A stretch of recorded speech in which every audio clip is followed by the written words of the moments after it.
Hello guys, and welcome to another quick tutorial from Vintage Radar. Today I'm going to show you how to replace the watch battery on your Fossil Chronograph Quartz watch. This is going to apply to many chronograph watches out there that feature the AG7 or the 399 watch battery. I'm going to leave a link in the description box below to the watch battery and to all the tools that I use throughout this video. For reference, I would definitely recommend to go and purchase the exact watch battery type that your watch takes, and I would definitely recommend to go and purchase the ones from Renata because they are going to be higher quality. Here are two examples of the 377 and the 379 watch battery types. Also, I'm going to use the same watch battery because this particular watch already has a watch battery inside and it is working just fine. And as you can see here on the table, I have the basic watch tools that I'm going to use. Here we have a watch holder that can be very useful in case it is very hard to open the back of the watch, in order to hold it together, and it is going to be easier to open it up. In case you have a snap-off back, you are going to need the back case remover. I have two pair of tweezers because I'm going to take off the battery with the metallic pair of tweezers, and I'm going to maneuver the watch battery, so the new watch battery, with a non-metallic pair of tweezers, so in my case with a carbon version, because I do not want to drain the watch battery. Also, I have the watch wrench. This is going to be let's say mandatory in case you have a screw down back, because it is going to be almost impossible to open it without this tool, maybe with a pair of pliers, but there is a big risk that you can actually damage your watch. And that is why I recommend you go and purchase the basic watchmaker toolkit, because you are going to find all the tools that I use throughout this video. In case you have a snap-off back, you are going to also need a watch press in order to close the back of the watch at the end. In order to have better access to the watch battery, I'm going to use the pin remover in order to remove the bracelet, and I'm going to do this in order to have better access to the back of the watch. I'm going to do this more for educational purposes, in order for me to be able to show you the back of the watch and how I work. But in case you have done this several times, you can actually open it without opening the bracelet. But this way you are going to have easier access to the back of the watch, and it is going to be easier to open the back of the watch. So as I mentioned, we have a screw down back, meaning we need to unscrew the back of the watch, and that is where I'm going to use this tool, so the watch wrench. So as you can see, we have these three pins, and I'm going to match them with the notches that we can find on the back of the watch. So you can use this wheel in order to get the top two pins closer together or further apart, and the handle, you can screw it in order to get this closer to the other two, or unscrew it in order to get it further away. So what you first want to do is to try to match two of these pins. So as you can see, I'm going to get one inside, and then I'm going to use just one wheel until I get the first two pins aligned. Then as I hold the first two pins perfectly aligned, I'm going to try to match the third notch as well. And once I am in, I'm going to unscrew the back of the watch. So I'm going to rotate it to the left, so in a counterclockwise direction. So you are going to unscrew it around 2 to 3 times, and then you should be able to do it with your bare hands. So you are going to unscrew the back of the watch, and we are going to remove the back of the watch.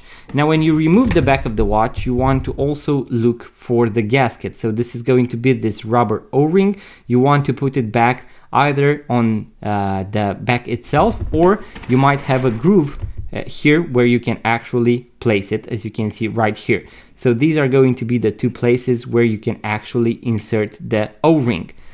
Now what we are going to do is to remove the old battery, and for this I'm going to use the metallic pair of tweezers. As you can see, the watch battery has a metallic plate right here that gets over the watch battery, so I cannot remove it from that end, and here I have a flexible part that I can actually move. So what I'm going to do is to insert one tip of the pair of tweezers, gently push the flexible metallic part downwards, and as you can see, the battery is going to pop out. If you do this, let's say, more aggressively, it can even jump around, so make sure to take your time. And then, since I'm going to use the same watch battery, I'm going to maneuver it using my non-metallic pair of tweezers, and that is because I do not want to drain the energy from the watch battery. Sometimes you might find some oxidation here on this metallic plate, so you might want to clean that if you have the available, let's say, special alcohol or something in order to clean it up, because that is going to ensure the connection between the watch battery and the watch. Now when you open the watch and remove the old watch battery, you will be able to read a number on the back of the watch battery, so where you have the plus, in our case 926.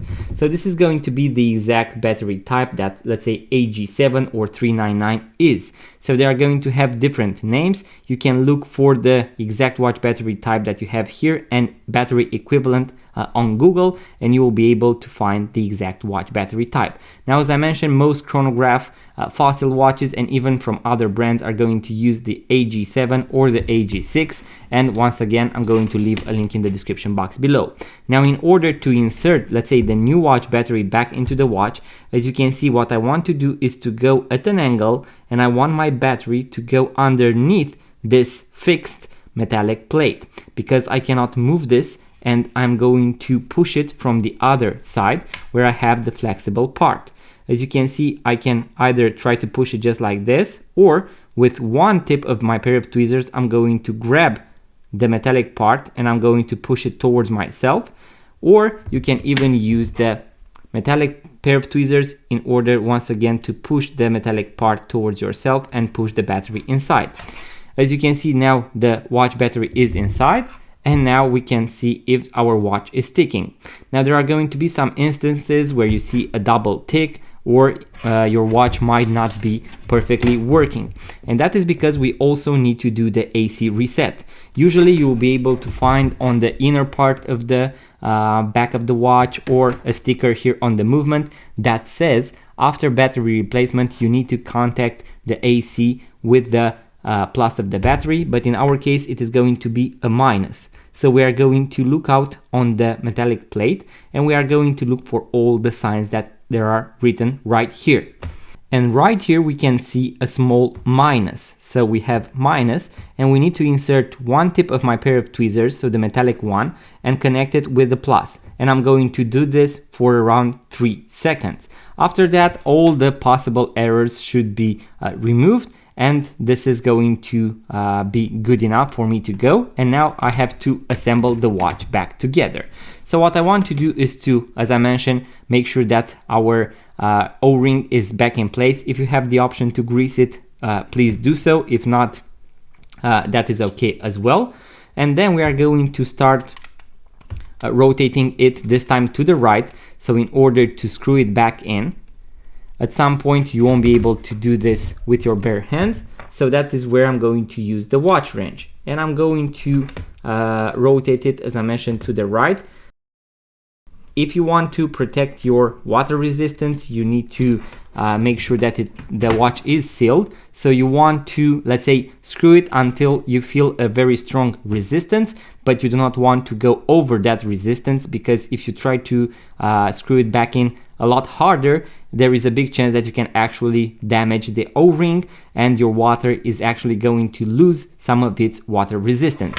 Usually what you want to also look for is to have the writing perfectly matching the front of the watch. So as you can see, I have Fossil written this way, and the back, after you have perfectly rotated it, it should match the writing on the front of the watch. So it shouldn't be a little bit to the left or to the right, and that is a very easy way in case the watch manufacturer did this correctly. Let's say if the standards were high, this is going to perfectly match the front.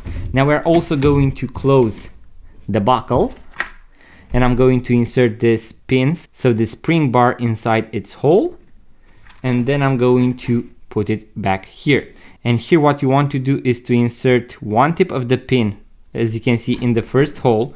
Hold it like this with, let's say, your non-dominant hand, and then with my right hand, in my case, I'm going to take the pin remover with the part where we have 2 teeth in order to grab the other end of the spring bar and push it underneath, and then we are going to search for the second hole. Usually you can hear a small click, and that is going to signal the fact that the pin is inside. And now, as you can see, we have the watch ticking. Now, after you have replaced the watch battery, what we need to do is also align the chronograph and set the time. I'm going to post a full guide with all the functions and features of the chronograph by Fossil, so also how to read the tachymeter, how to set the time and date, and how to perfectly align the chronograph after the battery replacement, and also how to use it. Once again, make sure to check out the full guide in the description box below. So guys, that was the quick tutorial that I had for you today. In case you found value from this video, give it a thumbs up, subscribe to this YouTube channel. It really means a lot. Make sure to grab all the things that you need in order to start working on your watches, in order to replace the watch battery. I'm going to leave links in the description box below. You can also support the channel if you use these affiliate links. I get a very small commission, and that helps the channel and making these videos in the future as well. And if you would like to purchase your first vintage watch, guys, make sure to check out our website vintageradar.com, because we have thousands of vintage watches for sale. Link in the description box below. Thank you guys for watching. I'm going to see you on the next one, so make sure to be subscribed.